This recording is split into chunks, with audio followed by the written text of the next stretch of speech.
Interface and वो बहुत मतलब प्रोफेशनल्स के लिए है, those who are conducting business meet and all. And फिर देन इट बिकम्स डिफिकल्ट कि तुम लोग को मैं रोकूं कि भाई स्क्रीन पे मत लिखो, कोई स्क्रॉल करे दे रहा है, कोई कुछ लाइन सर्च किए दे रहा है। So I thought it's better कि गूगल मीट पे ही करें। एंड आई डोंट नो कैसा होगा, अगर स्क्रीन रिकॉर्डिंग हो जाता है fair and enough, fair and well good enough, तो फिर मैं इसको अपलोड कर दूंगा, बिकॉज ट्रायल रन किया हुआ है, but that was me hosting VC with my self. तो मुझे नहीं पता बाकियों के साथ क्या एक्सपीरियंस रहेगा।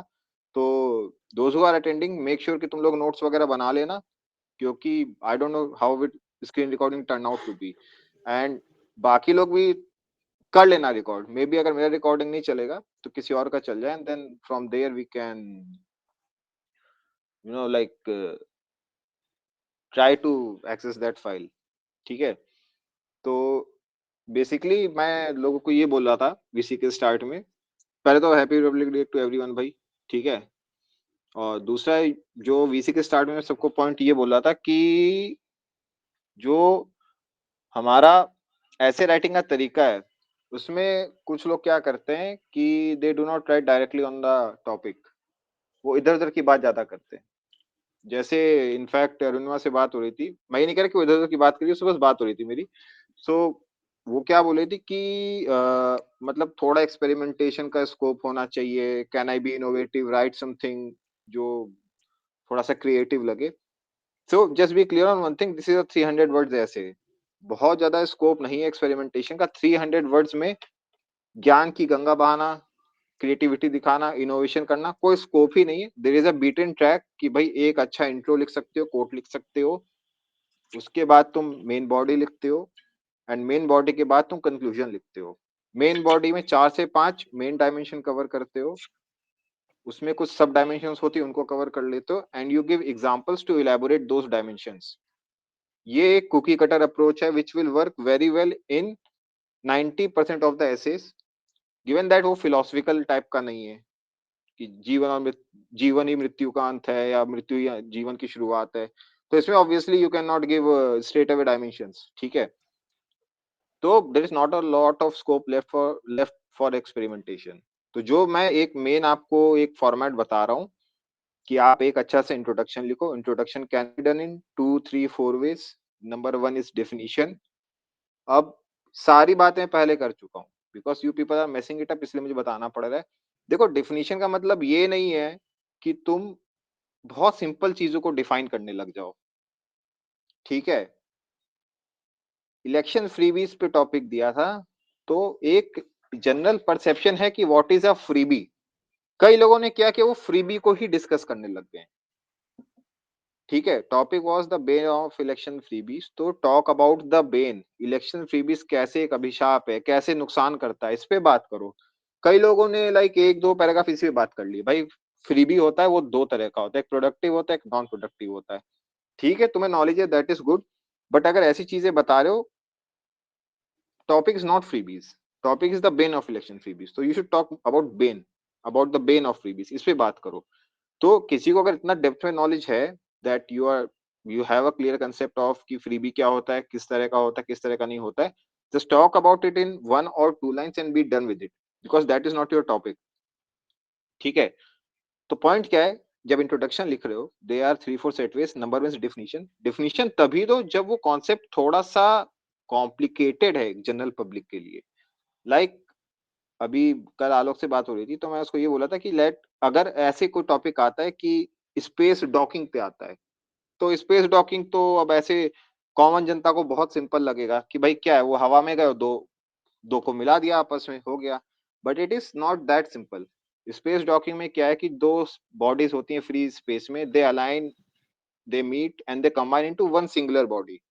अब ये दिक्कत क्यों होती है इसमें, बिकॉज वो स्पेस में होती है बॉडीज। पहले तो 3 एक्सिस में उनका डिस्प्लेसमेंट होता है, देन 3 एक्सिस पे रोटेशन होता है। वो रोटेशन का भी वेलोसिटी जो ओमेगा होता है वो भी सेम होना चाहिए, और जो लीनियर वेलोसिटी होती है वो भी सेम होनी चाहिए, तभी वो बॉडीज मीट कर पाएंगी। ठीक है। तो अगर ऐसा कोई इंट्रोडक्शन आता है which is a bit complicated, जो कॉमन आदमी को समझ नहीं होती है, then you should define it. Common sensical terms को, इलेक्शन को डिफाइन किया हुआ है कुछ लोगों ने। भाई इलेक्शन तो पता ही है ना, यहाँ जनता वोट डालती है, अपना प्रतिनिधि चुनती है, इलेक्शन क्यों डिफाइन कर रहे हो? तो पहली बात तो ये है, if you are writing introduction, और नोट कर लो इसको। ऐसे बैठते हो ऐसे, पता नहीं कॉलेज का लेक्चर चल रहा है, प्रोफेसर आ गया है, नंबर तो दे ही देगा, कुछ लिखूंगा। नोट कर लो, because you people will make mistakes on this. So लिख लो इंट्रोडक्ट, मतलब if you writing an introduction, definition कब करना है? when the topic is complicated, hard to understand, or you have in-depth knowledge which you can condense into 1 or 2 lines and deliver in a concise crisp manner to the examiner, तभी उसको define करो। War का, election का, इन सब का definition मत दो भाई, प्लीज, नहीं चाहिए मुझे, एग्जामिनर को नहीं चाहिए इन सब, उसको पता है भाई क्या है। If you have something new to add, something with the examiner, मतलब एग्जामिनर को तो पता ही होगा ऑब्वियसली सब कुछ, लेकिन जो कॉमन अंडरस्टैंडिंग से बाहर का है, तभी उसको एक्सप्लेन करो। बैलिस्टिक मिसाइल्स पे ऐसे आता है, डिफाइन कर दो कि इंटर कॉन्टिनेंटल बैलिस्टिक मिसाइल्स क्या होती हैं भाई। उसमें बैलिस्ट होता है, जब वो ऊपर जाती है वो गिरते रहते हैं फ्यूल टैंक्स एम्प्टी हो के, and that is why it's a rocket projectile motion, और वो फिर आगे बढ़ता रहता है रॉकेट प्रोपल्जन से। ऐसी चीजें समझाओ यार, ठीक है। अब पता नहीं क्या यार, इलेक्शन को डिफाइन कर रहे हो, फ्रीबीज को इतना डीपली डिफाइन कर दिया, ये सब नहीं चाहिए, ठीक है। उसके बाद तो ये तो हो गया तुम्हारा डिफिनीशन वाला इंट्रोडक्शन। सेकेंड इज डेटा से भी नहीं, let us talk about quotes. अब कोट्स में क्या होता है, देखो, एक होती हैं कोट्स जो जनता जनार्दन सबको पता है, democracy is government of the people, by the people, for the people. अब क्या है, कई लोगों ने इस डिफिनेशन को रट लिया है, मतलब ये कोट रट ली है, वो हल्का सा भी देखते हैं समथिंग रिलेटेड टू डेमोक्रेसी अगर आ गया, वो उसको जड़ देंगे थप्पड़ की तरह, लो भाई खा लो इसको। भाई अगर इट इज रेलिवेंट, तुम्हें कोई भी कोट याद है, अगर वो रेलिवेंट है उसको तभी लिखो। ऐसा मत करो ना कि हल्का सा भी कुछ अगर सरकार से जुड़ा, मैं ये खिला दूंगा उसको, अब्राहम लिंकन का कोट, लो भाई खा लो इसको। भाई इट इज नॉट टेस्टी, नहीं अच्छा लगता है कि हर चीज में उसी को पेल देते हो, ठीक है। अगर तुम्हें कोट याद है अच्छी बात है, लेकिन उसको लिखो तभी जब वो रेलेवेंट है उस पर्टिकुलर कॉन्टेक्स्ट के लिए। If it is suitable then only write that quotation, otherwise do not write it out of the context, ठीक है। काफी लोग ये गलती कर रहे हैं, उन्होंने कोट याद किए, that is commendable job in itself, but it is not recommended that you will write that quotation irrespective regardless of the context जो भी ऐसे आया है। रिमोटली भी अगर सिमिलैरिटी होती कुछ, अच्छा ये तो इस जुगाड़ से फिट कर देंगे, तो चलो ये कोट लिख देते हैं। किसी का माइक ऑन है, आई थिंक अनमोल का है। 01 अनमोल अपना माइक ऑफ कर लेना। 03 किसी को ओटीपी बता रहे डिलीवरी का।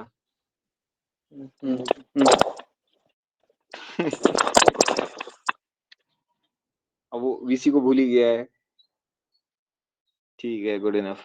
तो पॉइंट इज, कोट्स याद रखो, अच्छी बात है, but right it only if it is contextual, relevant to the topic at hand, and how you people are playing the game is random quote लिखोगे and then you will write one paragraph in explaining it, how is it related to the topic. You're not writing on the topic, you are explaining it to me कि अच्छा ये इसलिए related है। भाई क्यों करते हो ऐसे काम, मुझे समझ ही नहीं आता, मतलब this is beyond my understanding, beyond common sensical understanding of whole whole matter की, पता नहीं क्यों लिखते हो। इलेक्शन कमीशन का रोल आया था, उसमें लोगों ने पहले डेमोक्रेसी समझाई है, मतलब टॉपिक आपका इलेक्शन कमीशन है, so closest you can get on writing a quote is election, but लोगों ने पहले डेमोक्रेसी लिखी है, फिर डेमोक्रेसी समझाई है, फिर समझाया कि डेमोक्रेसी के लिए इलेक्शन जरूरी होता है, और इलेक्शन जरूरी करने के लिए हमारे पास इलेक्शन कमीशन होता है। मतलब चाचा मामा फूफा ताऊ तो छोड़ो, तुमने कजिन के कजिन की बहन के भाई का किसी का रिश्ता निकाल दिया है। भाई ये सब काम मत करो, right on the topic directly, ठीक है। जितना डायरेक्ट लिख सकते हो उतना अच्छी बात है। इलेक्शन कमीशन पे अगर कोई ऐसे दिया गया था तुमको, किसी इतने अच्छे अच्छे इलेक्शन कमिश्नरों ने इतनी अच्छी अच्छी बात कही है, तुम अगर उनकी किसी एक बात लिख के ये बता सकते थे कि इलेक्शन कमीशन को कॉन्स्टिट्यूशन ने ये ध्यान में रख के बनाया कि it will work as a stalwart, as a vanguard of election process in India, जो कि इंश्योर करेगा कि free fair and smooth elections conduct किए जा सके, where everyone has an equal opportunities of participating, of getting elected. By that makes sense. Democracy is government of people, by people, for the people. Democracy के election भाई stop all this. तो point क्या है, quotes तब लिखो जब वो relevant है। और बेसिकली कोट क्या होता है कि सेल्फ एक्सप्लेनेटरी होती है। तो अब कई लोग क्या करते हैं, even if they are writing a relevant quote, तो कोट लिख दिया, फिर वो उस कोट को एक्सप्लेन करने लगते हैं। Again not related to the topic. अब लेट अस से ये वाला जो था कि आई थिंक जो लास्ट ऐसे दिया था मैंने, वन नेशन वन इलेक्शन का, तो उसमें people have written a good remark of some chief justice of Ramnath Kovind whatever. अब फिर वो उस कोर्ट पे बात करते हैं कि देखो ये कोर्ट हमें बताता है कि वन नेशन वन इलेक्शन इतना जरूरी है कि इसको हमें इम्प्लीमेंट कर ही देना चाहिए।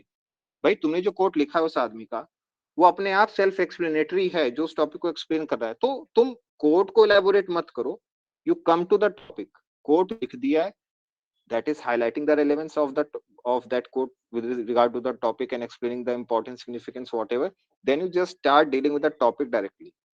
उस कोट को एलेबोरेट करने की जरूरत नहीं है। तो अगर तुम लोग नोट कर रहे हो तो पहले मैंने बात की थी इंट्रोडक्शन में डेफिनेशन की, डेफिनेशन कब देनी है। नंबर टू, कोट में नोट कर लो कि कोट को तब लिखना है जब वो quote directly relevant to the topic है, एंड कोट को फर्दर इलेबोरेट करने का जरूरत नहीं है। No need to elaborate that relevant quote, just start with the topic, ठीक है। और नंबर थ्री डेफिनेशन क्या होती है, डेटा देना, बैकग्राउंड देना। ये सब चीजें कब काम आती हैं, बैकग्राउंड एंड डेटा देना, जब when it is related to the current topic at hand, मतलब कुछ करेंट डेवलपमेंट चल रहा है उस इशू में। जैसे बेन ऑफ पॉलिटिकल फ्रीबीज है, इसमें best introduction in my opinion would have been कि you people should have talked about the recent developments in Delhi assembly elections and Maharashtra elections whatever. उससे फायदा क्या होता है कि तुम सीधे एग्जामिनर को दिखा देते हो कि हाँ भाई मुझे अवेयरनेस है, भले ही पॉलिटिकल फ्रीबीज एक बहुत लंबा टाइम से चल रहा है, कोई नया कंसेप्ट नहीं है इसमें, but why is it being asked in the exam, अभी करंट क्या हो रहा है, just show it to the examiner कि हाँ भाई देखो दिल्ली में चल रहा है, मुंबई कह रहा हूँ, महाराष्ट्र में ऐसा ऐसा हुआ था, so that is why this becomes important given it's context today. समझ रहे हो। तो तुम जहां पे भी डेटा है, बैकग्राउंड है, वहां पे टॉपिक को ऐसे स्टार्ट करो, एंड डेटा में भी again right only data which is relevant. कोई भी डेटा अर्जी फर्जी मत लिख के आओ। लोग ऐसी डेटा लिखते हैं, millions of rupees have been spent. भाई पहले तो इंडिया में मिलियंस चलता नहीं है, लाख लिखो करोड़ लिखो समझ में आता है, billions of rupees has been spent, what kind of a data is this. भाई 2 बिलियन 3 बिलियन कुछ बता दो मुझे, बिलियंस ऑफ रुपीज, तो भाई हर चीज में billions of rupees he spend होते हैं इंडिया में। तो अगर इस टाइप का डेटा लिखोगे, that will not add any value to your answer. What it shows is lack of information on your part, lack of due diligence on your part, कि 24 घंटे देने के बाद भी you people did not research on the topic and then submitted that ऐसे। भाई जब time है तो फिगर इट आउट ना, कितने बिलियन ऑफ रुपीस स्पेंड हुए थे 2019 के 2024 के इलेक्शंस में, बिलियंस ऑफ रुपीस, मतलब वर्स्ट डेटा एवर, बिलियंस। इससे अच्छा तो मत ही लिखो भाई, ठीक है।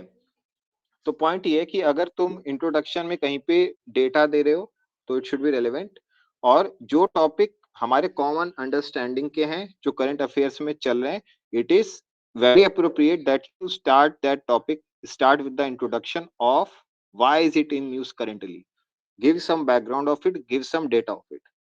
तो ऐसे इंट्रोड्यूस करने के ये तीन मेन तरीके मैंने तुमको बता दिए हैं। Number one is definition, write definition only when it is beyond common sensical understanding of things. Common layman terms को डिफाइन करने मत बैठ जाया करो। If you have some extra information जो कि उसमें थोड़ा सा ये बता पाए कि why is it typical to understand, तो it make sense. Number two is quote, quotation लिखना। कोटेशन तभी लिखो जब वो रेलेवेंस है, और कोटेशन को लिख के उसको फर्दर इलेबोरेट मत करने लग जाओ। कोटेशन का रिश्ता मत दिखाओ टॉपिक से कि मुझे तो ये कोट याद था तो I will prove how is it related to topic. उसमें मैं एक पेज वेस्ट करूंगा, and then I will waste other 2 pages in writing whatever I know, but I won't write what is being asked. ठीक है, तीसरा तुम्हारा हो गया ये वाली बात, बैकग्राउंड प्लस डेटा पे कुछ अच्छा लिख पाना। एक अच्छा तरीका क्या हो सकता है, that to combine all the elements.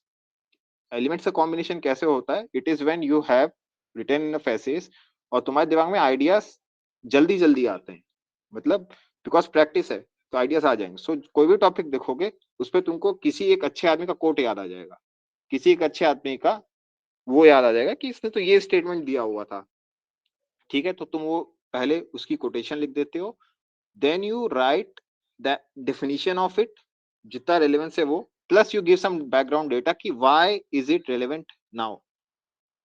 तो ये एक बहुत अच्छा तरीका है, एक अच्छा इंट्रोडक्शन लिख पाने का। लेकिन ये तब है जब तुमने बेसिक्स उसके मास्टर किए हुए हैं ना, कि you have a knowledge of quotations of the words of great people with regard to every topic, almost every topic. Number 2 is कि तुम्हें भाई डेटा याद है, तुमने डेटा का नोटबुक बनाया था, उसमें से तुमको याद है अच्छा जीडीपी तो इतना था, ये इतना था, इन्फ्लेशन इतना था, ये सब चीज़ें हैं, ठीक है?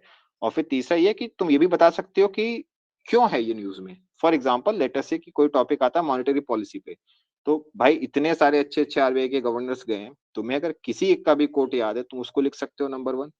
नंबर 2 नंबर 2 तुम बताते हो कि मॉनेटरी पॉलिसी रिफर्स टू ये, जो ब्रॉड सेट ऑफ मेजर्स हैं जो आरबीआई कैरी करता है to control the money supply in the economy, and monetary policy has been gaining significance because of the consistent high inflation in the last 2, 3, 4, 7 quarters जितने से भी चल रहा है।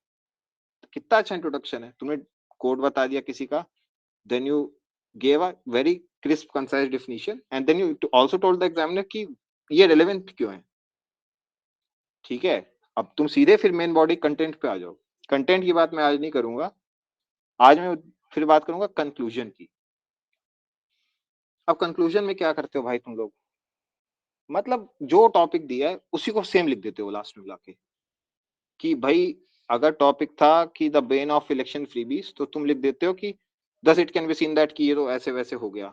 नहीं तो क्या करोगे कि पता नहीं कहाँ से ये चीज सीख ली है कि अगर पॉजिटिव पूछा गया है तो मैं नेगेटिव तो जरूर दिखाऊंगा उसका, और नेगेटिव में कंक्लूजन से 4 पैराग्राफ पहले से स्टार्ट कर दूंगा। भाई कंक्लूजन इसलिए होता है दैट भाई सीधा कि कंक्लूड कर दो उसको अच्छे से। तो वहां पे कंक्लूजन में तुम्हें अपना एक्स्ट्रा नॉलेज दिखाने की जरूरत नहीं है कि मुझको तो ये भी पता था, वो मैंने मेन बॉडी में लिखा तो मैं कंक्लूजन में लिख दूंगा, भले वो रिलेवेंट ना हो। कंक्लूजन लिखने के तरीके क्या होते हैं, जैसे वन नेशन वन इलेक्शन था, तो ऑब्वियसली इसमें तुम बात करोगे कि क्या होता है ये, क्यों न्यूज़ में है, मेन बॉडी में तुम चीज़ें दिखाओगे अलग-अलग डायमेंशंस की, मतलब अभी सेटअप क्या है, फिर वन नेशन वन इलेक्शन कैसे हेल्प कर सकता है, क्या दिक्कतें आ सकती हैं उसको इम्प्लीमेंट करने में। तो अब कंक्लूजन में तुम्हें वो बात करनी जो तुमने मेन बॉडी में ऑलरेडी नहीं की हुई है। तो तुम कंक्लूजन में ये बताओ कि ठीक है it is a Nobel idea, but इसको इम्प्लीमेंट करने के लिए एक common political consensus, public awareness plus safeguard mechanism, ये तीनों एलिमेंट्स जब कंबाइन होंगे तभी हम सही डायरेक्शन में मूव कर पाएंगे। बस that is it, that is a good enough conclusion. अब इसमें तुम अगर ये सब बातें करने लग जाओगे कि नहीं वन नेशन वन इलेक्शन से तो हमें ये नुकसान हो जाएंगे, तो इसकी वजह से ये जरूरी हो जाता है, और उस आदमी ने तो ऐसा बोला था, ये सब मत लिखो यार इतना। बस एक पैराग्राफ में कंक्लूड योर ऐसे लॉजिकली। तो अगर एक ओपन एंडेड क्वेश्चन होता है तो उसमें तुम you can give a way forward. अगर कोई ऐसा क्वेश्चन है जैसे रोल ऑफ इलेक्शन कमीशन है, तो तुम समरी में दिखाओ कि तुमने जो ऊपर लिखा हुआ है पूरा, ये दर्शाता है कि भाई इलेक्शन कमीशन का रोल इंडीड बहुत वाइटल है, और इसको फर्दर स्ट्रेंथन करने के लिए ये काम किए जा सकते हैं। बस कंक्लूड कर दो वहां पे। लोग क्या करते हैं कि वो कंक्लूजन को भी एक मिनी इंट्रोडक्शन जैसा बना देते हैं, और फिर वो कंक्लूजन पे और बातें नहीं करने लग जाते हैं। कोई नया पॉइंट मत दो एग्जामिनर को कंक्लूजन में, ठीक है? कंक्लूजन करने के बहुत सारे तरीके नहीं है। अगर एक वैल्यू बेस्ड क्वेश्चन है जिसमें पॉजिटिव या नेगेटिव की बात की जा रही है, you take a stand and conclude there. अगर मान लो कोई ऐसा एक क्वेश्चन आता है, the negative impact of social media on mental health, ठीक है? तो तुम ऐसा मत करो कि तुमने मेन बॉडी में तो नेगेटिव इम्पैक्ट की बात की है और फिर तुम कंक्लूजन में आके लिखते हो कि नहीं सोशल मीडिया के तो फायदे भी बहुत सारे हैं। ये पब्लिक रीच बढ़ाता है, लोगों को एजुकेट करता है, और इंडिया में सस्ते मोबाइल डिवाइसेस इंटरनेट पेनिट्रेशन बढ़ा है। भाई you are writing on another topic itself.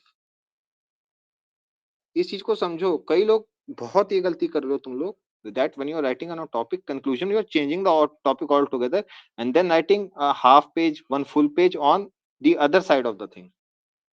ये गलती मत करो। जब टॉपिक तुमसे क्लियरली कह रहा है कि भाई तुम्हें नेगेटिव इम्पैक्ट की बात करनी, talk about the negative impact. You are not getting any marks for writing हाँ ये तो पॉजिटिव भी करता है, मैं दिखाऊंगा कि मुझे तो होलिस्टिक नॉलेज है, मुझे पता है कि इससे फायदे भी होते हैं। उसकी बात मत करो, उसको कंक्लूड करो कि social media has proven to be a two edge sword, despite its beneficial effects, the negative impact of social media have to be countered through. अब लिख दो मेजर्स, कोई लेजिस्लेशन पास करना चाहिए, ग्रेटर अवेयरनेस होनी चाहिए, स्कूल के करिकुलम में इंक्लूड करना चाहिए, तभी सोशल मीडिया का बेनिफिशियल यूज कर पाओगे। वहां पे पॉजिटिव इम्पैक्ट की बात मत करने लग जाओ। कई लोग ये काम करते हैं क्योंकि ऑब्वियसली पढ़ तो सब कुछ रहे हो, तो जो आता है लिख देते हो। जो आता है उसको मत लिखो, जो पूछा जा रहा है उस चीज पे लिखो। ये बहुत जरूरी है। एंड मैं बार बार सबको ये चीज बोल रहा हूँ that I am giving you sufficient time to write an essay about. मैं सुबह 8 बजे टॉपिक डालता हूँ, ऐसे सबमिशन का time is 10 AM to next morning. भाई 26 आवर्स मिलते हैं almost. I give you 26 hours कि उसमें से तुम 2 घंटे लगा के रिवाइज कर लो, सारी डेटा कलेक्ट कर लो, and then you sit down कि क्या लिखना है, what is relevant to the topic, and then you filter it out right now. क्योंकि टाइम मिल रहा है ना यहाँ पे, एग्जाम में टाइम नहीं मिलेगा कि फिल्टर करो अपनी इन्फॉर्मेशन को। तो उस टाइम को सही से यूटिलाइज करो एंड अभी work on your introduction conclusion.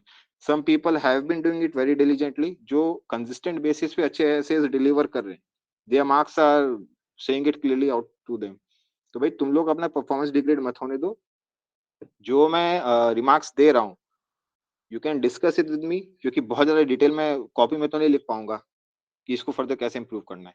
किसी को ये डाउट होता है, जैसे अब जो अच्छे ऐसे लिख रहे हैं मैं उनको अब ये रिमार्क दे रहा हूँ कि इंक्लूड मोर डायमेंशंस।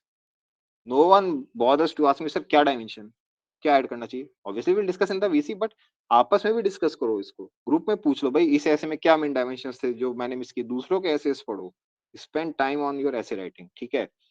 तो बेसिकली क्या है, मैं 2 ऐसे डिस्कस करूंगा आज, बिकॉज 2 बजे से तुम लोग का मॉक टेस्ट भी है। Before starting with the mock test मैं बता देता हूँ कि मेथोडोलॉजी क्या रहेगी, how will we proceed about it. 2 बजे से 4 बजे का टाइम है।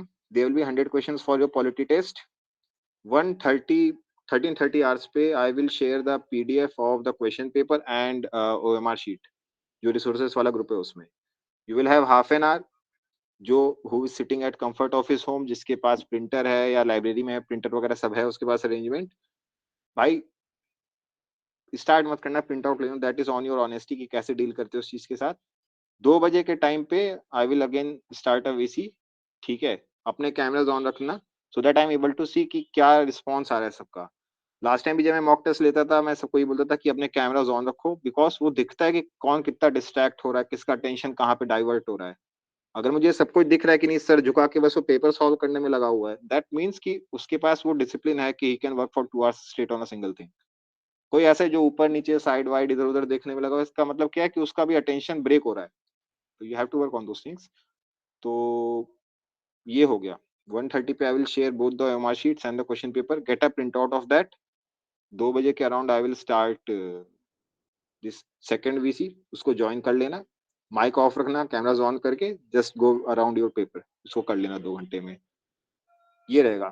प्रिंट आउट लेने के लिए half an our is sufficient, पहले भी डिस्कस किया हुआ है। एवरीवन सेड कि हाफ एन आवर बहुत है। मैं तो 10 मिनट का टाइम देने वाला था, बट देन आई थॉट कि कोई इधर उधर भागेगा, कोई फ्लाइट पकड़ के जाएगा, तो इससे अच्छा है कि हाफ एन आवर देते हैं, आराम से कर लेना। तो this is how to go about the today's mock test. तो आज पॉलिटी का एक रखा है, नेक्स्ट वीक भी पॉलिटी का सेकंड रहेगा, एंड देन उसके बाद पॉलिटी के बाद विल गो अबाउट इकोनॉमिक्स, ठीक है। तो इकोनॉमिक्स का भी रिवीजन देख लो भाई, टाइम तो काफी दिया हुआ है। जिसने लेक्चर्स वगैरह नहीं देखे हैं देख लेना एंड व्हाटएवर। तो अभी क्या है, I will start with 2 essays of this week. तीनों नहीं डिस्कस करेंगे क्योंकि थर्ड मुझे भी इवैल्यूएट भी करना है।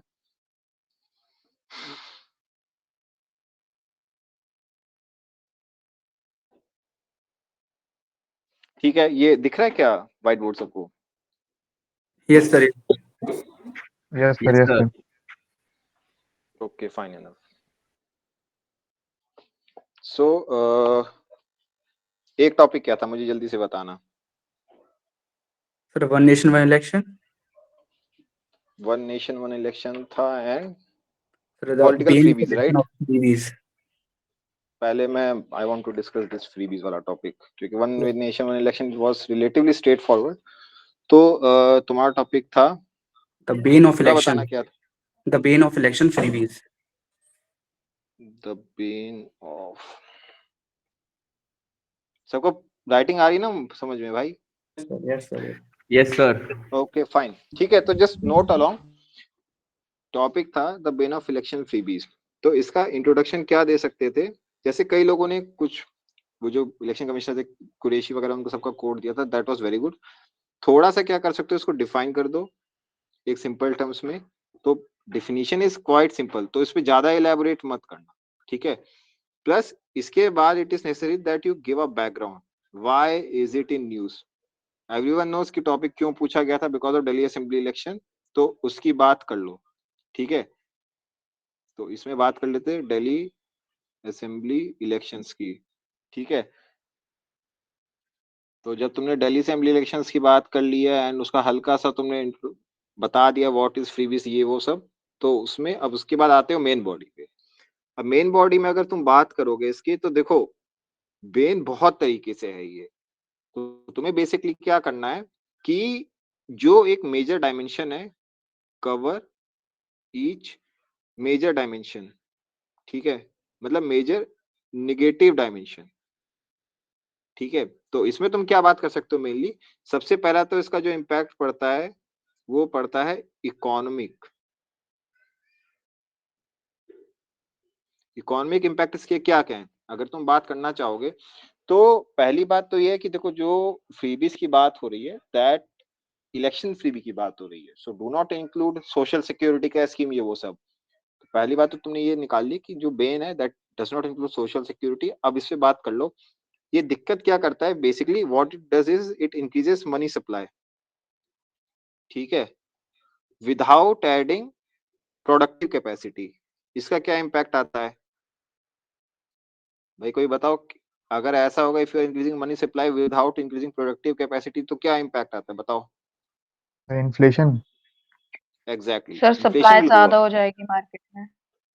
सप्लाई ज्यादा नहीं होगी, बेसिकली मनी सप्लाई ज्यादा बढ़ेगी, गुड्स की सप्लाई इन्फ्लेशन हो उतनी ही जाएगा। रहेगी, तो इन्फ्लेशन बढ़ेगा। हाँ sir. And this basically is non productive expenditure, मतलब सरकार के लिए कोई कैपेसिटी एडिशन नहीं हो रहा है इकोनॉमी में, कोई एम्प्लॉयमेंट जनरेट नहीं हो रहा, बस मनी सप्लाई बढ़ा रही है गवर्नमेंट, ठीक है। सो ऑब्वियसली इसका इम्पैक्ट क्या होता है कि इन्फ्लेशन बढ़ता है। Then you can talk about कि भाई आरबीआई तो खुद स्ट्रगल कर रहा है कि इन्फ्लेशन को कंट्रोल करने के लिए, एंड ऐसे टाइम पे भाई तुम ऐसी चीज अनाउंस कर रहे हो जिससे इन्फ्लेशन फर्दर गोज अप, तो दिक्कत है। उसके बाद क्या होता है, crowding out of funds.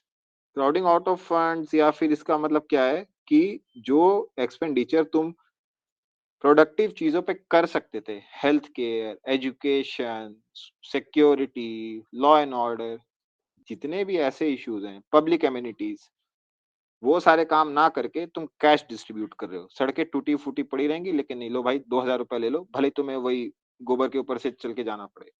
Point is productive capex तुम्हारा कम हो गया है, ठीक है। तो ये दोनों मेन हो गए तुम्हारे इकोनॉमिक इम्पैक्ट। इन दोनों को ऑब्वियसली कॉम्पैक्ट करके एक पैराग्राफ में डील कर लो। सो इकोनॉमिक इम्पैक्ट विल, मतलब इकोनॉमिक बेन तुम्हारा एक हो गया point. Second is your political impact, इसका क्या पड़ता है। तो देखो पॉलिटिकल इम्पैक्ट का क्या मतलब है कि रिलेटेड टू इलेक्शंस और पावर का जो डायनेमिक्स होता है, तो बेसिकली इलेक्शन फ्रीबीज में क्या देख लो दिल्ली में, it is a race to the bottom.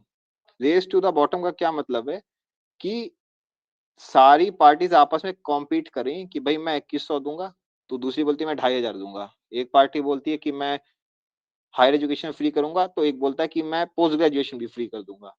तो this is a race to the bottom कि कौन कितना ज्यादा गिर के कितना ज्यादा फ्रीबीज दे सकता है, ठीक है। तो हो क्या रहा है, साइक्लिकल एक प्रोसेस बन गई कि each party is promising higher and more amount, ठीक है, मतलब parties are promising higher amounts किसी भी चीज में, ठीक है। तो ये हो गया। अब ये पैसा आना कहाँ से है भाई, ऑब्वियसली एवरीवन नोस भाई, जो भी रेवेन्यू रिसीट्स हैं उन्हीं से आएगा भाई, टैक्स नॉन टैक्स इन सब से। तो ये सारी प्रोमिसेस ऑब्वियसली पार्टीज भले कीप ना कर पाए, but they are making this promises. उसके बाद क्या है कि जो अगला पॉलिटिकल इम्पैक्ट होता है, जो रियल पॉलिटिकल इश्यूज हैं भाई, डाउन ट्रॉडन का अपलिफ्टमेंट दिल्ली में स्पेशली, या फिर महाराष्ट्र वगैरह में देखोगे तो जो माफिया कल्चर है, जो लॉ एंड ऑर्डर का सिनेरियो है, जो रियल पॉलिटिकल इश्यूज हैं, माइग्रेंट लेबर, इलीगल माइग्रेंट्स का, ये सारे साइडलाइन हो रहे हैं। Elections are not being fought on these issues, ठीक है। ये क्या करें, ये ओवर शेडो कर रहे हैं क्रिटिकल चीजों को, ठीक है। तो ये हो गया तुम्हारा सेकेंड थिंग कि real political issues they get sideline. अब ऑब्वियसली क्या है, ये सारी चीजें मैनिफेस्टो में होती हैं, तो तुम बता सकते हो कि जो ये फ्रीबीज हैं, these are finding their places in election manifestos as well. तो इसमें बात कर लेना कि इस सब का इम्पैक्ट क्या होता है कि पॉलिटिकल प्रूडेंस गेट्स पनिश्ड। मतलब मान लो कोई ऐसी पार्टी है जो ये कहती कि नहीं भाई हम फ्रीबीज नहीं बांटेंगे, we will train people, we will educate those people, and जो चीजें ऐसी होंगी उसके बाद हम लोगों को खुद इतना केपेबल बनाएंगे कि they are able to make money for themselves, they get meaningful employment. तो this is called political prudence. This gets punished both for the contestant and the voter. Contestant के लिए तुमको बता दिया, वोटर के लिए कैसे है कि भाई कोई वोटर को ऐसी पार्टीज ही नहीं मिलेंगी जो ये सब बातें ना कर रही हो, तो पॉलिटिकल प्रूडेंस गेट पनिश्ड। और फिर वो एमसीसी के वॉयलेशन वगैरह ये सब भी होते हैं, ठीक है। फिर इसका आता है एक सोशल इम्पैक्ट। अब सोशल इम्पैक्ट क्या हो सकता है कि डेमोग्राफी भी टाइम के साथ ऑल्टर होती जा रही है। प्लस क्या हो रहा है, मान लो ये दिल्ली है और ये बिहार है, कोई एक ऐसा आदमी है जो बिहार का रहने वाला है बट दिल्ली में काम करता है, तो अब बिहार भी अपनी स्कीम्स चला रही है ऐसी फ्रीबीज वाली। वो पहले जाता है सेम आदमी और बिहार में वोट दे के आता है, और जब दिल्ली का असेंबली इलेक्शन होता है तो वो फेक आई कार्ड वगैरह बना के दिल्ली में भी वोट डालता है, सो दैट उसको दोनों जगह से उसको पैसा मिलता रहे। तो ये एक चीज हो रही है। प्लस क्या है कि इनकी वजह से फेक वोटर्स, घोस्ट वोटिंग, ये सब चीजें बहुत हो रही है। तो क्या है कि एक तो डेमोग्राफी वाला पॉइंट हो गया कि सिंगल वोटर और मल्टीपल वोट्स कास्ट कर रहे हैं, फेक वोट्स, घोस्ट वोटिंग, ये सब चीजें हो रही हैं, फेक बेनिफिशियरीज बन रही हैं। और क्या है कि इसकी वजह से हो क्या रहा है कि जो एक्चुअल बेनिफिशियरीज हैं, ठीक है, जिनको मिलना चाहिए, मतलब टारगेटेड जो बेनिफिशियरीज हैं, उन तक फायदा पूरा नहीं पहुंच पाएगा। ओके, तो ये भी दिक्कत आ रही है। और प्लस क्या है कि it is promoting a culture, मतलब एक सोशल कल्चर है ऑफ डिपेंडेंस, ये प्रमोट हो रहा है। क्यों काम क्यों करना है जब भाई तुम्हें महीने के इतने सारे पैसे अगर बैठे बैठे मिल जाएंगे, ठीक है।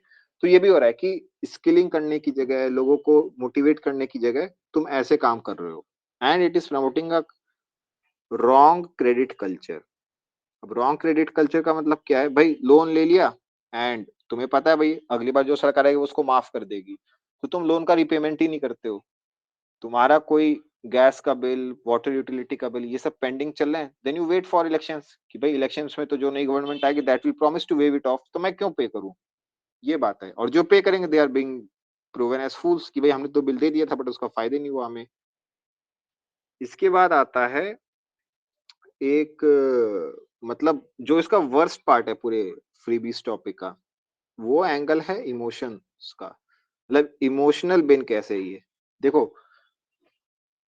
हो क्या रहा है कि वोटर्स के पास एक कुछ फियर्स वगैरह सभी सभी ह्यूमंस के पास होते हैं, एंड ऑब्वियसली आज के टाइम में सबसे बड़ा जो कंसर्न है वो पैसे से है। तो it is creating a wrong perception, a wrong monetary loss कि भाई अगर ये पार्टी नहीं जीती तो मुझे तो महीने का 2000 का नुकसान हो जाएगा। और it is also to an extent leading to greed among voters कि भाई मैं तो उसी को वोट दूंगा जो ज्यादा पैसा देगा, भले आउटकम कुछ भी रहे। बट ये सारे elements these parties are trying to promote कि भाई अगर वो आएगी वो तुम्हें 2000 देगी लेकिन मैं तो 2500 दूंगा। तो एक जो वर्स्ट फियर्स होते हैं मॉनेटरी लॉस के, ग्रीड के, they are playing on that, ठीक है। तो all of this is creating kind of a bane for the general public. अब इसमें कंक्लूजन क्या लिख सकते हो, तो कंक्लूजन में ये लिख सकते हो कि भाई देखो अगर कहीं पे भी डेमोक्रेसी है, कहीं पे भी इलेक्शन हो रहे हैं तो पब्लिक इज किंग, लेकिन ऐसा नहीं होना चाहिए कि जो भी इलेक्ट होके आ रहा है वो कोई ऐसा काम करके आ रहा है which on a theoretical basis, on a practical basis is not sound for the economy. आज का जो तुम्हारा बर्डन है वो फ्यूचर जनरेशन के ऊपर डाल के जा रहे हो, इतना सारा रेवेन्यू इनकम सरकार के पास नहीं आ पाएगा। The only way would be to take on more debt. Debt का रिपेमेंट तो ऑब्वियसली करंट गवर्नमेंट को, करंट जनरेशन को नहीं करना पड़ेगा, इसके जो नेगेटिव एक्सटर्नैलिटीज हैं वो सब फ्यूचर जनरेशन पे आ जाएगा। अब इसमें तो एग्जांपल दे सकते हो, जैसे महाराष्ट्र में हुआ था कि वो लाडली बहन लड़की बहन योजना थी, तो पहले उन्होंने प्रॉमिस तो कर लिया हाँ हम पैसे देंगे, but now that whole scheme is step कि भाई बेनिफिशियरीज को कैसे आइडेंटिफाई करोगे, रिसोर्सेज कहाँ से लाओगे, क्या क्या होगा। तो पॉइंट इज कि एक कुछ अवेयरनेस वगैरह होना चाहिए अमंग द पब्लिक, एक राइट पॉलिटिकल कल्चर होना चाहिए, और जो भी पॉलिटिक्स में स्टेट्समैन हैं, ग्रेट लीडर्स इन्वॉल्व हैं, they should take a moral decision over here कि ऐसी चीजों को we do not promote anywhere. तो ये कभी race to the bottom start ही नहीं होनी चाहिए, ठीक है। तो ये this will make for a good enough conclusion. तो आई थिंक इसमें तो इतना लिखना काफी था।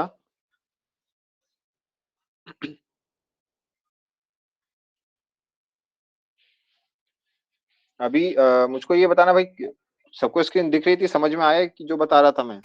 Yes sir. क्लियर है Yes, सबको sir. कि कैसे अप्रोच करना था? Yes sir. अभी मुझे बताओ कि किसको किसको थोड़ा डिफरेंट आइडियाज आए थे। एंड यस कोई बोल रहा था बीच में, बताना। Yes, sir. It's Arunima here. So, वो last बताना। के 2 points before the emotional approach or the greed part, last के जो 2 points आपने बोले थे, वो can you dictate it again, please? I will share the document in the group. मतलब उसके अलावा जो 2 पॉइंट थे, एक सोशल पे था एंड एक आई थिंक पॉलिटिकल पे था। तो पॉलिटिकल में आई वाज सेइंग कि बेसिकली होता क्या, it's a race to the bottom, every party will keep on promising and higher thing कि भाई हम 2000 No, देंगे, sir. We will give 2500। In the social impact वाला point, you have mentioned 3 sub points. So I have noted down the last one, but missed this second last. एक तो and the demography next का one. था, demography का हाँ. था, fake beneficiaries का था, एंड नहीं इमोशनल के सर पहले वो थे। ग्रीड वाला सर, ग्रीड वाला। Greed वाला. ग्रीड वाला, I have Yes. Okay. pointed. Emotional में आई वाज टॉकिंग अबाउट कि हाउ दीस पार्टीज, देखो मतलब whatever those parties may be doing, they are masters of manipulation, ठीक है। So they are playing on your worst fears. Worst fears क्या होते हैं? Monetary loss का, perceived monetary loss. if this party does not win, I'm going to lose 2500 per month. If this party does not lose, I'm going to miss my free ride in the bus.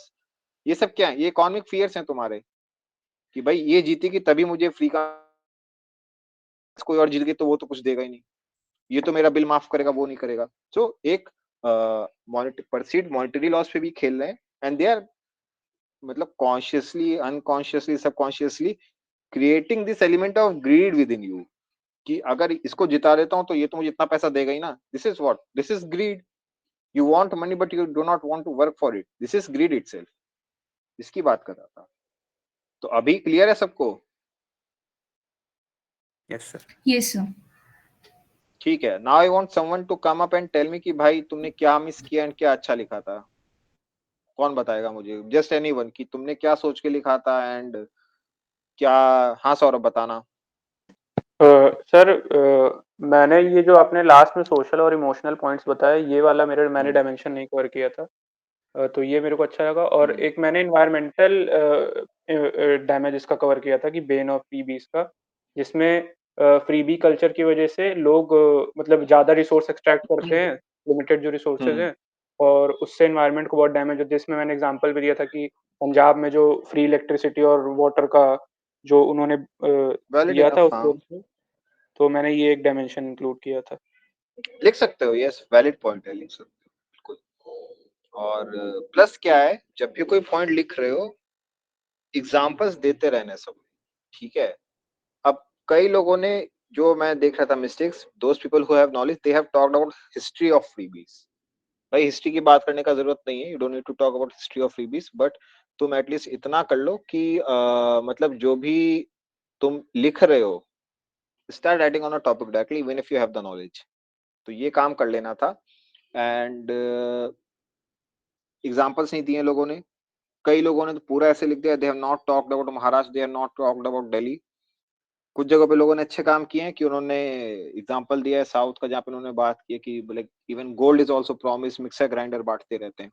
You can also mention, जो मैं उसकी बात कर रहा था, ये social वाला। And I was talking about how intended beneficiaries do not get the benefit of these schemes, उसकी भी बात कर सकते हैं कि भाई अधिकतर लोग क्या करते हैं जो उनको ऐसे फ्रीबीज मिलते हैं, if they get लैपटॉप वो उसको सेल आउट कर देंगे क्योंकि उनको खुद को ही काम नहीं है उसका। ठीक है, तो ये भी चीजें हैं। दीपक बताना, हैंड रेस किया था तुमने, सौरभ ने भी हैंड रेस किया है, बताओ पहले दीपक देन सौरभ। सर ये जो फ्रीबीज इलेक्शन वाला था सर, इसमें एक पॉइंट अकाउंटेबिलिटी सर, जो सरकार की जवाबदेही होती है, मतलब कि जो फ्रीबीज दे के सर, जैसे कि लोगों का हाँ वो डाइल्यूट हो जाती है, उसको पॉलिटिकल एंगल में इंक्लूड कर लेना। जो पॉलिटिकल वाला पूरा एंगल मैंने कवर किया है ना, तो उसमें यू कैन कवर कि इलेक्शन एक प्रोसेस होता है वेयर बाय एक अकाउंटेबिलिटी का मैकेनिज्म भी स्टैब्लिश होता है। तुमने लिखा था, अच्छा पॉइंट है। अकाउंटेबिलिटी कैसे स्टैब्लिश होती है कि अगर सरकार ने अच्छा काम नहीं किया है तो will vote it out. But अब क्या हो रहा है कि भाई वही सरकार जिसने अच्छा काम नहीं किया था वो अब आके ये बोल सकती है कि भाई हमें, this is just purchasing votes in a way. ठीक है, तो मेरे को तो ये लगता है ये वोट्स खरीदने के बराबर ही है, promising money and then getting the votes. तो ये चीज है। तो अकाउंटेबिलिटी मैकेनिज्म जो होती है इलेक्शन की वो सब नहीं। ठीक है, ये किसको आया जेट का आवाज, बिकॉज आज रिपब्लिक डे है तो यहीं से उठते हैं एयरबेस से। So this was the thing. और बताना, आनंद ने हैंड रेस किया, बताओ आनंद। सर मैंने ऐसा लिखा था कि जैसे कि आपने बताया था कि पॉलिटिकल इश्यूज, तो उसमें मैंने सेम चीज़ जैसा आपने बताया था कि जैसे एथिकल गवर्नेंस के ऊपर एक क्वेश्चन उठता है और ये अंडरमाइन करता है कि अपने फ्री एंड फेयर गवर्नेंस को लेकर। और सर मैंने इसमें ये भी एक मेंशन किया था कि एक तरफ तो इंडियन गवर्नमेंट लॉन्च करती है सेल्फ रिलायंस और आत्मनिर्भर भारत जैसे मिशन, मतलब लॉन्च करती है, बट एक तरफ सर ये फ्रीबीज देकर फिर इसी मिशन को कहीं ना कहीं हम वीकन कर रहे हैं, क्योंकि इस मिशन में तो बताया गया था कि सेल्फ रिलायंस के ऊपर ज़्यादा फोकस करेंगे और जो इंडिजीनियस प्रोडक्ट्स है उनको हम फोकस करेंगे, बट हम ये सब छोड़कर फ्रीबीज देकर जो स्किल सेट है, इंडिविजुअल का जो स्किल सेट है उसी को ही वीकन कर रहे हैं और इंडस्ट्रीज को, ठीक है, कोलैबोरेशन को। तो सर मैंने थोड़ा उस एंगल से नोट डाउन किया था इसको। देखो इसमें क्या है ना, मतलब जो तुमने एक्सप्लेन किया है इतना लिखने का एग्जाम में स्पेस नहीं रहेगा। तो what you can do is कि the freebies being announced by the governments in Delhi Assembly election, Maharashtra, whatever, run contrary to the Indian government's policy of Atmanirbhar Bharat, which emphasizes creation of a self reliance on citizens, on ये वो करके बहुत ज्यादा explain मत करना कि आत्मनिर्भर भारत का तो ये गोल था बट ये उसके कॉन्ट्रेरी जा रहा है, बिकॉज आत्मनिर्भर भारत तुम्हारा टॉपिक नहीं है, टॉपिक इलेक्शन फ्रीबीज का। तो बस उसी के दायरे में रहकर बात करो कि ये तो आत्मनिर्भर भारत के भी अगेंस्ट जाता है क्योंकि सेल्फ रिलायंस डेवलप नहीं कर पा रहा है, इस टाइप से बात कर लेना। ठीक है, ये चीज है। भाई सौरभ तुम बोलना, उसके बाद अनिकेत।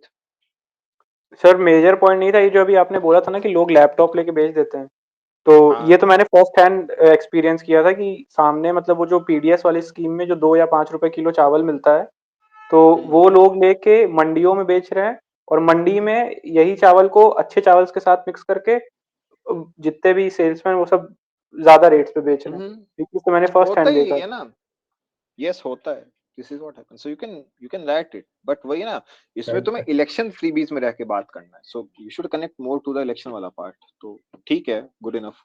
अनिकेत तुम बताना। Yes sir.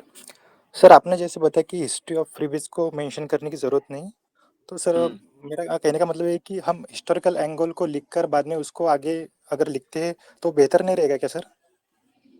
बेहतर कैसे पढ़ सकता है, यू शुड, बिकॉज इसको तुम इंक्लूड कर सकते हो इंट्रोडक्शन में कि फ्रीबीज का कल्चर इंडिया में कहाँ से स्टार्ट हुआ है। इंट्रोडक्शन में तुमने हिस्टोरिकल, मतलब this is giving background of the thing कि पहले जैसा कि यहाँ देखा गया और currently it is being witnessed in Delhi assembly elections, that is it. ज्यादा मत एक्सप्लेन करो इसको, because that is not fetching you marks. What will fetch you marks is if you can highlight कि how is it proving to be a Ben.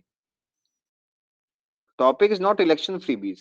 Election freebies की बात होती then you could have explained in depth freebies होते क्या है, election freebies क्या सब category है, इंडिया में कहाँ से आया, इंटरनेशनल एग्जांपल्स क्या थे इसके, क्या इम्पैक्ट हुए, अभी क्या चल रहा है।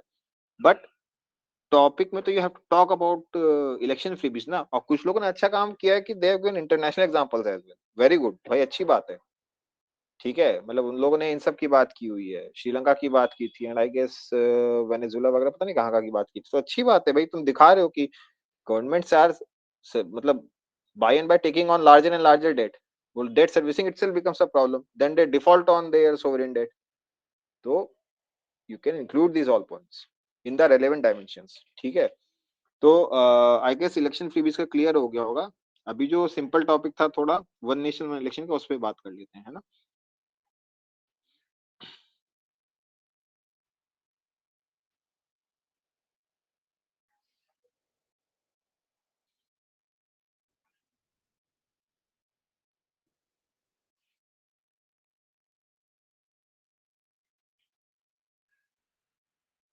भाई स्क्रीन विजिबल है सबको मेरी? Yes sir. Okay fine enough. तो सेकंड टॉपिक था वन नेशन वन इलेक्शन। अभी क्या है, देखो simple one nation one election है, तो इसमें they are not asking you advantages of one nation one election, challenges in one nation one election. So जब ऐसा टॉपिक आता है तो तुम्हें पूरे टॉपिक की होलिस्टिकल कवरेज करनी है, ठीक है, मतलब you have to talk about everything in one nation one election. तो इसका इंट्रोडक्शन कैसे दे सकते हो, बैकग्राउंड दे दो इसको, हल्का सा डिफाइन कर दिया कि भाई क्या है कि लोकसभा प्लस राज्यसभा में साइमल्टेनियस इलेक्शन कराने। कई लोगों ने लिख दिया on the same day, not on the same day, ठीक है। तो गिव बैकग्राउंड प्लस डिफाइन, उसमें रामनाथ कोविंद का नाम ले दो कि भाई इस कमेटी ने अपनी रिपोर्ट सबमिट की थी, जिसके बाद अभी इस स्टेज पे बात चल रही है। मेन बॉडी में तुम बात कर लो कि पहले तो बात कर लो कि थोड़ा सा इसका हिस्टोरिकल बैकग्राउंड दो। हिस्टोरिकल बैकग्राउंड देने का क्या मतलब है कि हमें इसकी जरूरत क्यों है, वाई की बात करो पहले, ठीक है, कि करंट सेटअप में क्या दिक्कत है, प्रॉब्लम्स की बात कर लो इसमें कि भाई एक्सपेंडिचर ज्यादा आता है, ये सब होता है, थोड़ी सी बात कर लेना, ठीक है। इसके बाद तुम बात करो कि how can one nation one election prove to be a game changer, मतलब इसके क्या क्या मेजर बेनिफिट्स हैं। जब एक चीज याद रखना, जब तुम करंट सेटअप प्रॉब्लम्स की बात कर रहे हो तो कई लोग क्या करते हैं, उन्होंने कैसे किया है, पहले उन्होंने करंट इलेक्शन सेटअप के माइनस दिखाए हैं, एक्सपेंडिचर ज्यादा होता है, बहुत कॉमन पॉइंट्स है, so I am not writing them down, कि एक्सपेंडिचर ज्यादा होता है, जो फोर्सेस हैं, जो गवर्नमेंट के स्टाफ है, उनका डिप्लॉयमेंट करना पड़ता है इलेक्शन मैटर्स के रिलेटेड, तो जो उनका प्राइमरी फंक्शन है वो सफर करता है। देन बार बार एमसीसी वायलेशंस, एमसीसी का इम्प्लीमेंटेशन करना पड़ता है, जिसकी वजह से प्रोडक्टिव जो काम होते हैं इकोनॉमी के वो नहीं हो पाते हैं। और फिर वो उसके बाद क्या करते हैं कि they talk about the good things of one nation one election, and वो बस क्या करते हैं कि बस उन्हीं पॉइंट्स को इन्वर्स कर देते हैं कि वन नेशन वन इलेक्शन में इतना जो एक्सपेंडिचर था वो सेव हो जाएगा। सेकेंड वो लिखते हैं कि इतना डिप्लॉयमेंट नहीं होगा फोर्सेस का। थर्ड वो लिख देते हैं कि जो भी स्टाफ है उसका प्रोडक्टिव काम कंटिन्यू रहेगा। This is a wrong approach. Wrong approach क्यों है, देखो यहाँ पे फर्स्ट ऑफ ऑल तुमने बात की कि ये गलत है ओल्ड इलेक्शन सिस्टम में, ठीक है, पहले तुमने ये बातें कर ली हैं, फिर तुम सेकंड पैराग्राफ में वन नेशन वन इलेक्शन में दिखाते हो कि अच्छा सेम काम इसलिए अच्छा है। एक बेटर अप्रोच क्या है कि तुम दिखाओ पहले, जो तुम सेम पैराग्राफ लिख रहे हो उसमें तुम एक डायमेंशन करो ओल्ड इलेक्शन का कि 2019 जनरल इलेक्शन में इतने रुपीस का एक्सपेंडिचर हुआ था, which can be saved to the tune of इतना rupees in one nation one election. एक ही लाइन में काम खत्म हो रहा तुम्हारा बिग डायमेंशन का, ठीक है। प्लस जो सिक्योरिटी फोर्सेस का डिप्लॉयमेंट है, प्लस स्टाफ का जो डिप्लॉयमेंट करते हैं, ठीक है, for elections, it can be streamlined and come duration में कंप्लीट कर सकते हो, ठीक है, इन वन नेशन वन इलेक्शन। और थर्ड तुम बात कर लो, ऑब्वियसली जो एमसीसी वगैरह की बात है उनका implementation it will be overall for a shorter duration, तो वो चीजें सेव हो जाएंगी। तो ये पूरी बात तुम एक पैराग्राफ में कर लो तो बेटर है। Do not make it in two paragraph कि पहले ओल्ड वाले की बात कर रहे हो और फिर वन नेशन वन इलेक्शन की बात कर रहे हो, because these are basically the same points. तो दो जगह इलेबोरेट मत करो, एक ही जगह इन चीजों से डील कर लो। तो अभी मैं बात कर रहा था one nation one election as a game changer की, कि how is it a game going to prove as a game changer. तो उसमें बात कर लो कि जो उसके फायदे you are not getting in old setup, मतलब ग्रेटर सिनर्जी आएगी। ठीक है, सिनर्जी कैसे आ सकती है कि ऑब्वियसली अगर किसी स्टेट में सेंट्रल गवर्नमेंट अलग है, स्टेट गवर्नमेंट अलग है, तो वहां पे फ्रिक्शन ज्यादा होता है। अगर सेम रहता है तो you have greater synergy. Voter turnout की बात कर लो भाई, ये बढ़ जाएगा। इन सब चीजों की बात कर लो। प्लस जो चीजें ऐसी हैं कि वन नेशन वन इलेक्शन अगर आता है तो ऑब्वियसली स्टेबल गवर्नमेंट्स बनेंगी। ये सब बातें कर लेना इसमें, ठीक है। तो थर्ड सेकंड पैराग्राफ तुम्हारा इसमें आ जाएगा कि जो मेजर इम्पैक्ट ऐसा हो सकता है which is not able to be performed in old election setup. फिर इसके बाद तुम्हें क्या बात करनी, तुमने देखो वाई की बात कर ली, क्यों लाना चाहिए, प्लस इसके मेजर बेनिफिट्स क्या हो सकते हैं, इसकी बात कर ली है। थर्ड में तुम बात कर लो कंसर्न्स एंड चैलेंजेस की।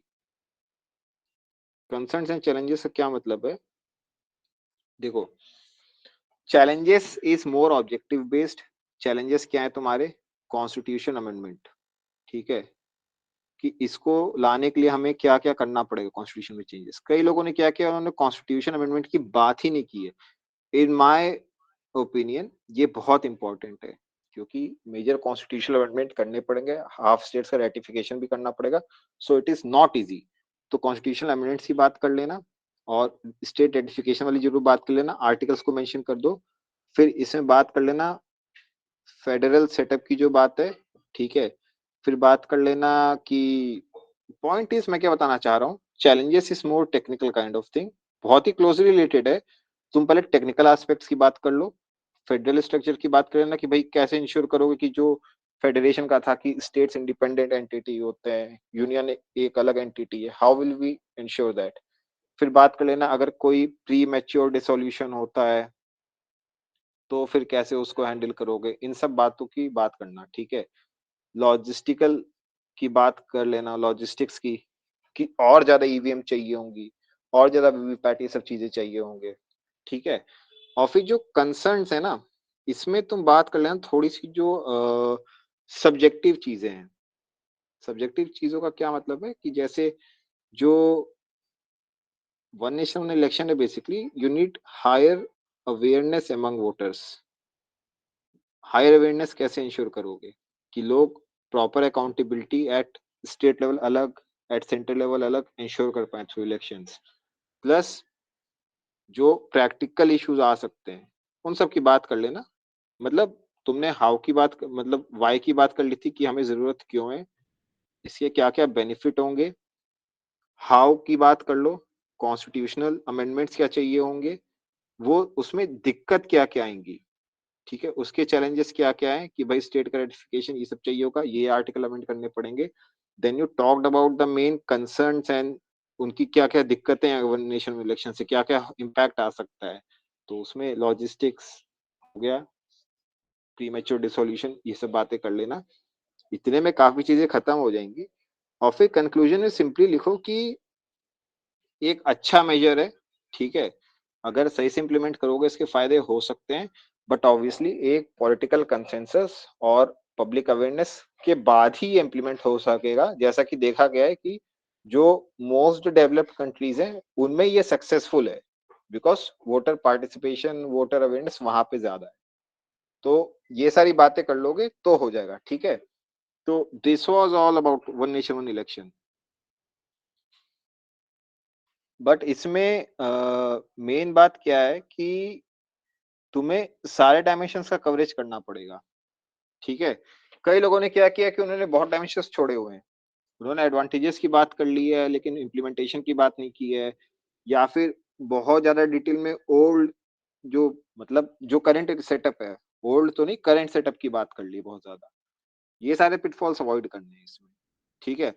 और क्या दिक्कत किया हुआ है, टॉपिक है वन नेशन वन इलेक्शन, लोग इलेक्शन छोड़ के डेमोक्रेसी का पिपोड़ी बजाने लग गए हैं। They are talking at great length कि डेमोक्रेसी क्यों अच्छी है। मत करो ये सारे काम, इलेक्शंस की बात करो, ठीक है। अनऑफिशियल एब्रिविएशंस यूज करते रहते हो हर जगह, इसको छोड़ दो। अभी जो मैं बता रहा हूँ मिस्टेक्स, इनको नोट कर लो, because you people are making this kind of mistakes, ठीक है।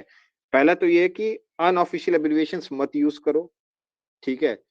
अगर कहीं पे गवर्नमेंट डॉक्यूमेंट्स में ऑफिशियली एक्सेप्टेड है दैट शॉर्ट फॉर्म तो उसको यूज करो, अदरवाइज मत उसको यूज करो, that will fetch you negative marks. ऐसे काम मत करना, ठीक है।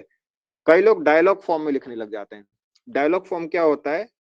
Let us have a look into why one nation one election can prove to be a game changer for India. भाई ये डायलॉग फॉर्म है, बात नहीं करना है। You have to write an essay, तुम उसमें लिखो there are several benefits to the one nation one election setup as follows. बस अब उसमें पैराग्राफ में लिखते रहो, डायलॉग फॉर्म में मत लिखो प्लीज, ठीक है। बिकॉज डायलॉग का मतलब है कि तुम बात करने लगो एग्जामिनर से, बात नहीं करना है, तुम्हें ऐसे लिखना है, ठीक है। और काफी लोग क्या कर रहे हैं, they are writing essays very generally. General essay लिखने का क्या मतलब है? मतलब मान लो मैं सड़क पे चलते हुए जा रहा हूँ और मैंने किसी एक रैंडम बंदे को पकड़ लिया। अब मैं उससे ये बोलता हूँ कि भाई आप फ्रीबीज पे क्या आपके विचार हैं? भाई is not preparing for competitions. General बातें मत करो, हाँ इससे तो नुकसान होता है, ये तो अरविंद केजरीवाल गलत कर रहा है, ये तो बीजेपी गलत कर रहा है। Give specific pointers with relevant examples. अगर नहीं इंक्लूड करोगे data example then your essay is very general and you will get lesser marks, ठीक है। Do not write general essays, write particular essays on the topic which is being asked, ठीक है। तो ये सारे इंप्रूवमेंट कर लेना। और आज जो मैंने पॉइंट्स बताए इंट्रोडक्शन के लिए, कंक्लूजन के लिए, प्लस जो अभी मिस्टेक्स बता रहा था, अनऑफिशियल एब्रिविएशंस लिखना, मतलब इलेक्शन कमीशन ऑफ इंडिया को कई लोग ईसी लिखे दे रहे हैं, कई लोग ईसीआई लिखे दे रहे हैं। ईसीआई इज फाइन, पहली बार जब लिखते हो तो इलेक्शन कमीशन ऑफ इंडिया और ब्रैकेट में ईसीआई लिख दो, ठीक है, क्योंकि वो उनके डॉक्यूमेंट्स में भी चलता है ना वो शॉर्ट फॉर्म। हर चीज का शॉर्ट फॉर्म मत बनाने लग जाओ खुद से कि अरे ये वर्ड तो बहुत लंबा है, इसको शॉर्ट कर देता हूँ। प्रेसिडेंट को PREZ लिख देता हूँ क्योंकि न्यूज़पेपर में कई बार लिख देते हैं। Don't do this kind of silly mistakes भाई, नंबर कटेंगे फिर, ठीक है। तो इस विषय में इतना ही है भाई। एंड किसी का कोई डाउट वगैरह तो पूछ सकते हो भाई। है कोई डाउट किसी का? I guess one nation one election में भी चीजें क्लियर हो गई because it was a fairly straightforward ऐसे, ठीक है। तो आज के ऐसे के डिस्कशन में इतना ही रखते हैं। एंड अगेन 1:30 पे I will share those things, ठीक है। तो टेक केयर एंड तब मिलते हैं, ठीक है। किसी को कोई डाउट नहीं है ना? कंक्लूड करते हैं। Yes sir. मतलब डाउट है या नहीं है, मतलब